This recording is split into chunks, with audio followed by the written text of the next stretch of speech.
Good day, welcome sa channel. Tagal nating walang vlog. Try ko medyo habaan itong video natin para magkasya sa YouTube. Sa mga nag-aabang ng upload natin sa YouTube, pansamantala sa Facebook muna tayo. Dahil medyo pinapaganda ko yung account nung Facebook natin para ma-monetize na rin siya ng tuluyan. So, search nyo lang ako sa aking Facebook, Marlon Gonzales. So, today is May 8, 2025. Miss Gay Millennials 2025.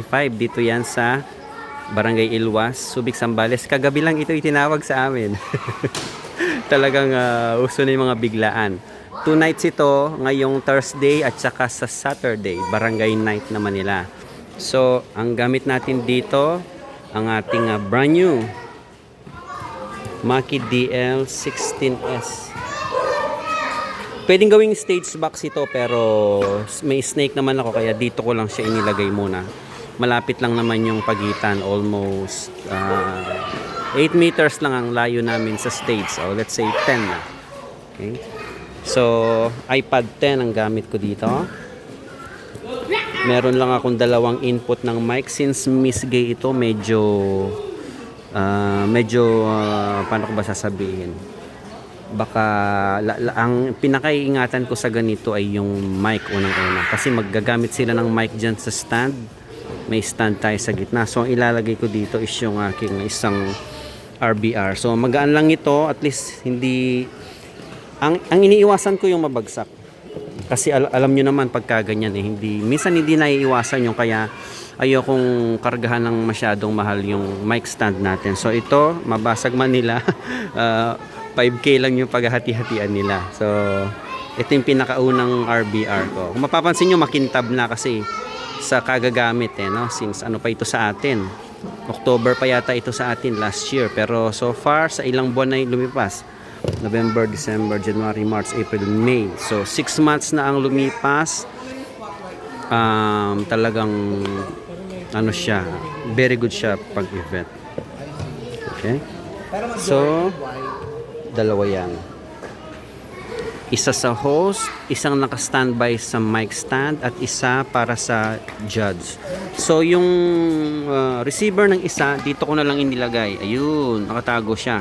So, isa lang yung nakatusok na patch cable at saka antena. Total, dito lang naman. Okay? So, Numark DJ to go, virtual DJ. Punta tayo sa, meron akong tatlong cable ramp dito kasi mamaya dito mas maraming tao.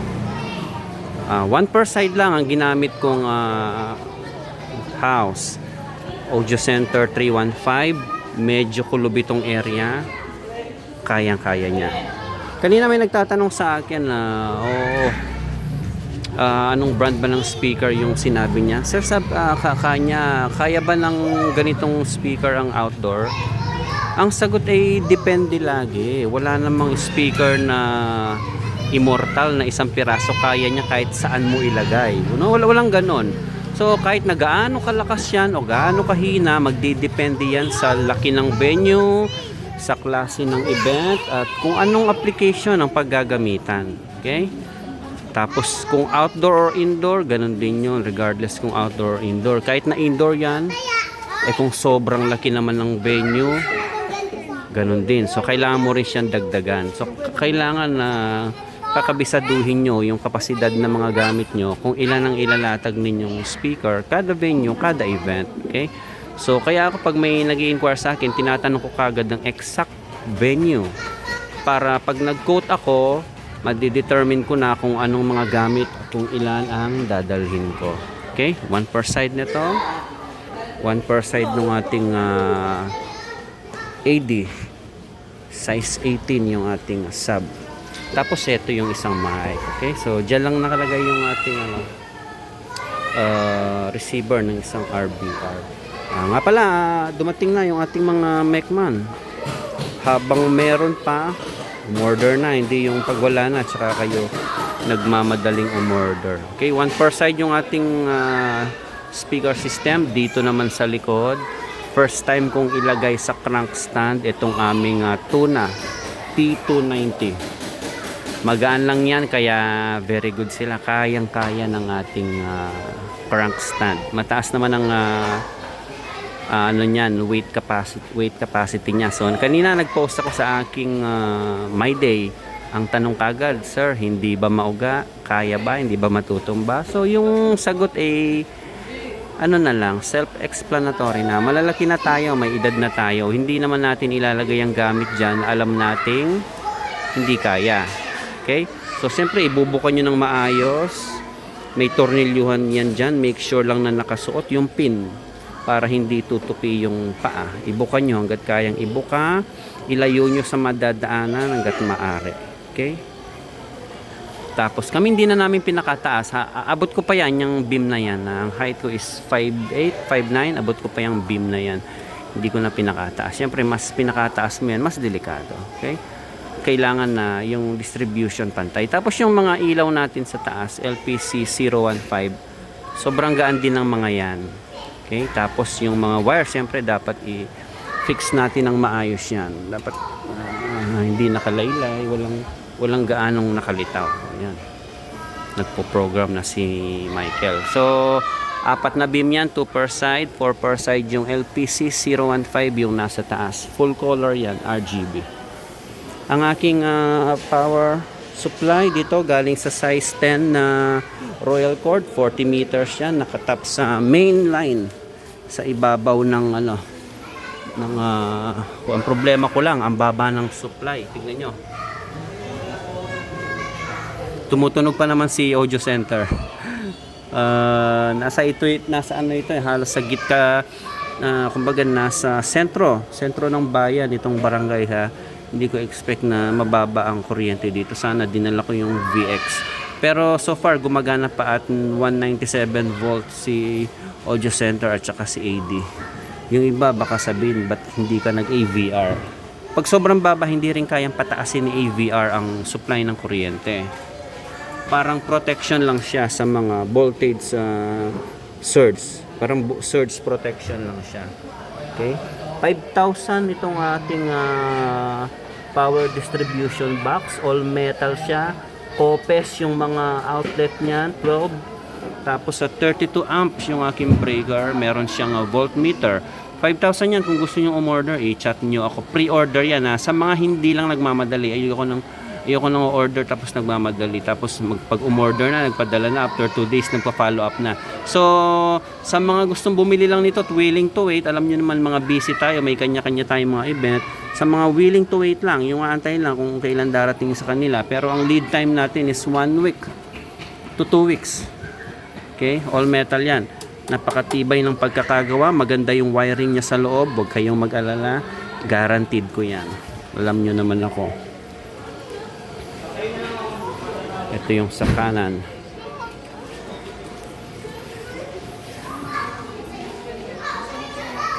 Tapos dito sa binusog nila ng ilaw. Dalawang RMB na 18 by 10 FX. Tapos sa RMB na amber white yung sa backdrop. Ito yung ating mic stand. Pag misgay, ganito ang ginagamit kong stand. Diretso. Ito yung aming booth. Nasa gitna, nasa likod. Mga judges.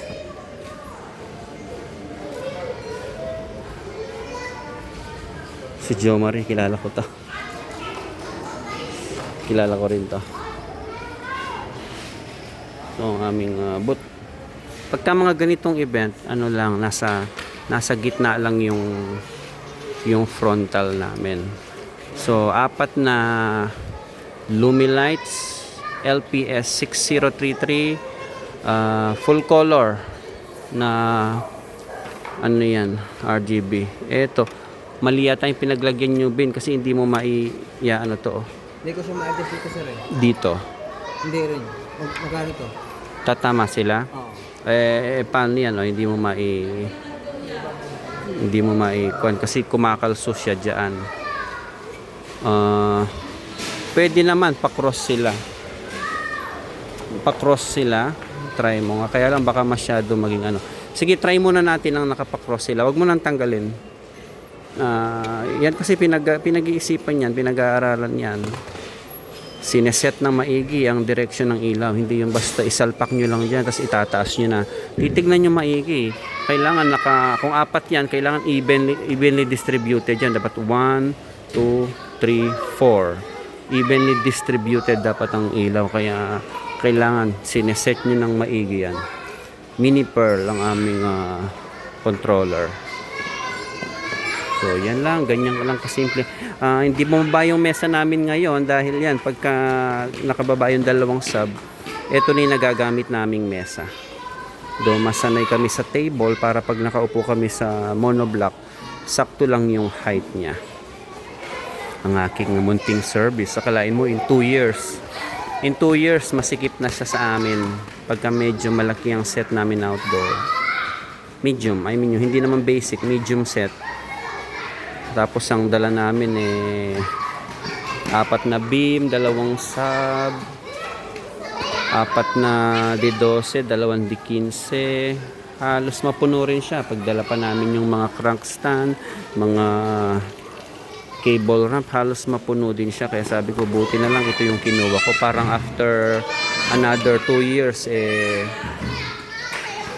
magpapalit ulit tayo ng mas malaki truck. Buti na lang hindi yung carry or yung L300 ang kinuha natin. Salamat po. Lahat ng ating pagpapagal ay binabasbasan. Lahat ng ating pinag-aaralan ay nagbubunga.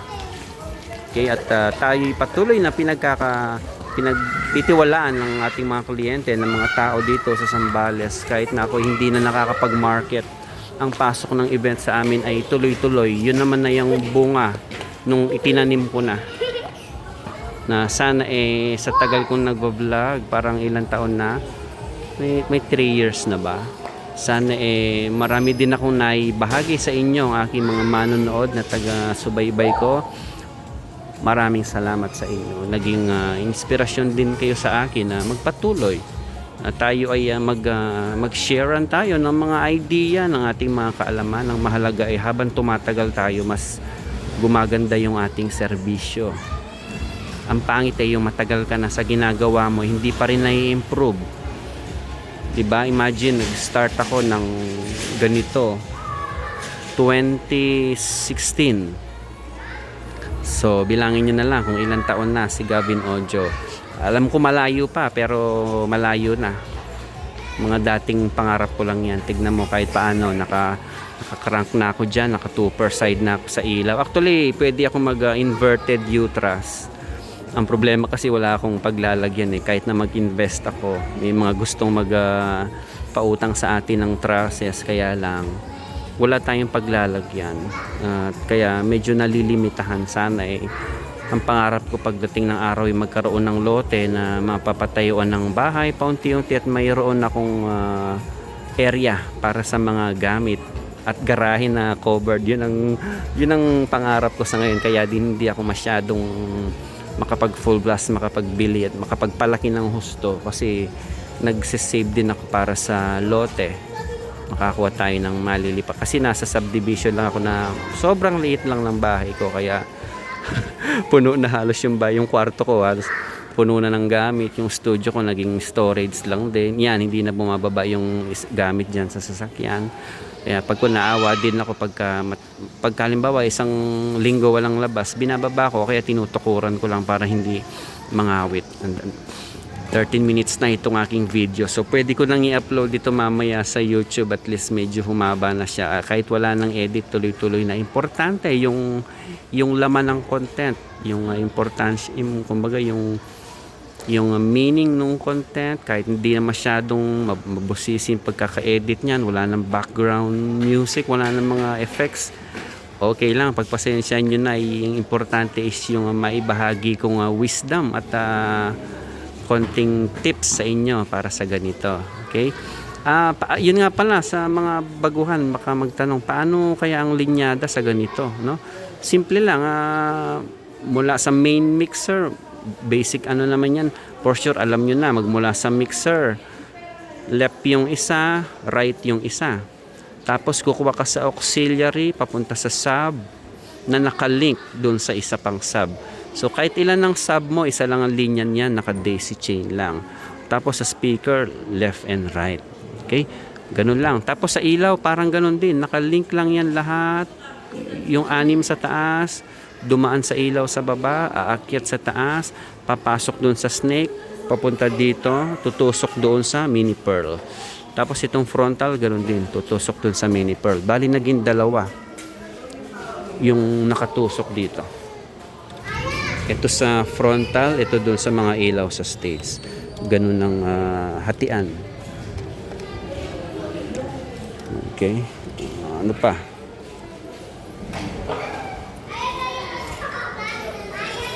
Tapos pagka ganito nga Miss Gay, since mga naka-cellphone yan, hindi lang maganda nito, baka naka-iPhone sila. So, hindi lang maganda kay iPhone kasi tinanggal ang 3.5, no? Dapat hindi tinanggal eh. Ito pa rin ang standard natin pagdating sa audio input. So, nakakalungkot lang sa ibang device, naging Type-C na. Tapos yung mga may dala ng iPhone, wala naman dalang converter. So, maghahanapan tayo ngayon kung paano nila maiko-connect. So, ngayon, dyan papasok si Bluetooth. Kukunin natin si X-Vibe.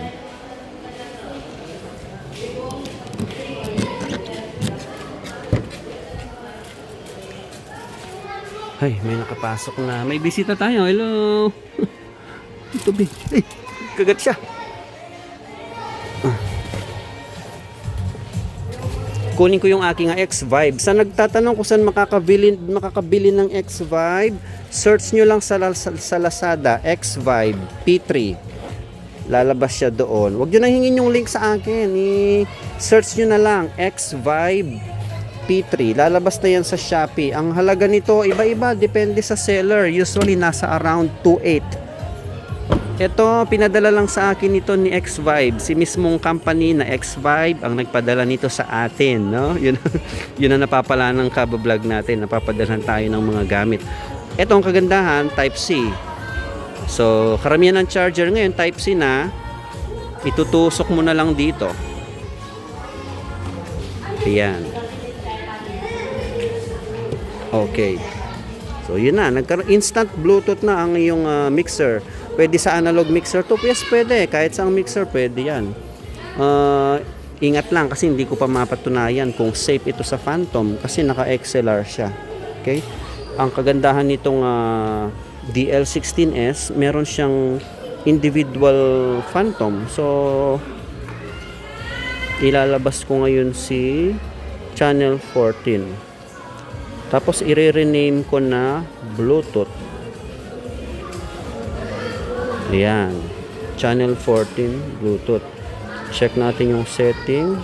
Usually, ganyan. Sa tenga ko, ganyan ang tunog na gusto ko.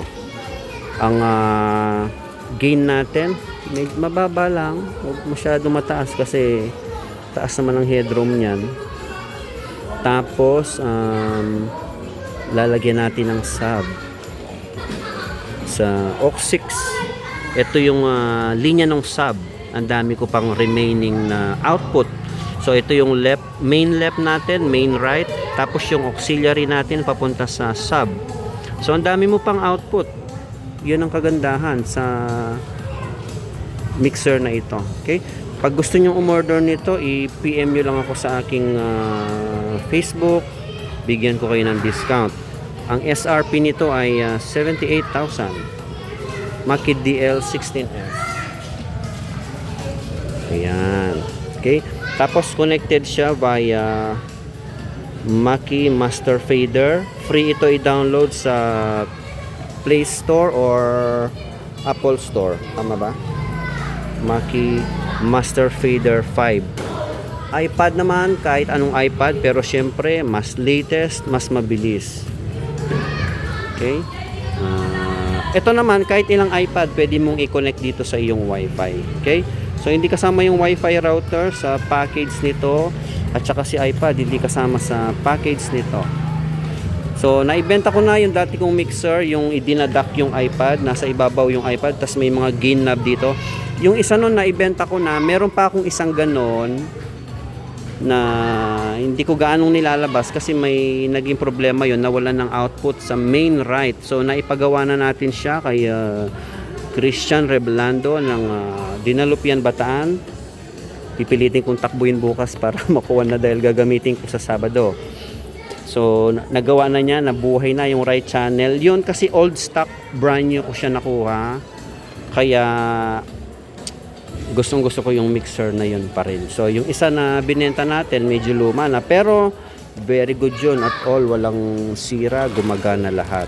Okay, pero yun na yung in-out ko, at least kahit medyo luma na, walang diferensya yun. Ngayon yung naiwan sa akin na isang DL1608, bagong bago, yun nga lang nawala ng right channel. Nagpalit lang ng IC back to its glory, ika nga. So sa Sabado papakita ko sa inyo, gagamitin ko ulit yung aking isang DL. So dalawang makina ang ating digital mixer, isang rack mounted. Pag nakuha ko yung aking mga bagong Mecman na version 2 at saka yung ABS na case na 4RU na lang ang available, wala nang 6RU, ilalagay, magbi-video tayo ng ating build. Ano bang tawag dito, napapanood ko yun sa mga ibang vlogger sa US na parang ano sila, parang nagbi-build sila ng ganito, naka-rack mount, tapos may mga mic na kasama dito. Yun nga lang kasi dahil 3RU ito kung di ako nagkakamali, katumbas siya ng 3 mic receiver. So 3RU, isang mic na lang ang maisasama ko para maipagkasya ko sila doon sa isang ABS na Turkish. So at least naka-safe na siya sa box, kaya okay na muna yun, isang mic na lang muna mailalagay natin doon. Okay, so dito ko tatapusin ko na ba? Sige, mamaya pagka medyo madilim na, subukan kong dugtungan ng isa o dalawa pang clip bago ko i-upload itong video na ito. Pero sa ngayon, balikan ko kayo maya-maya.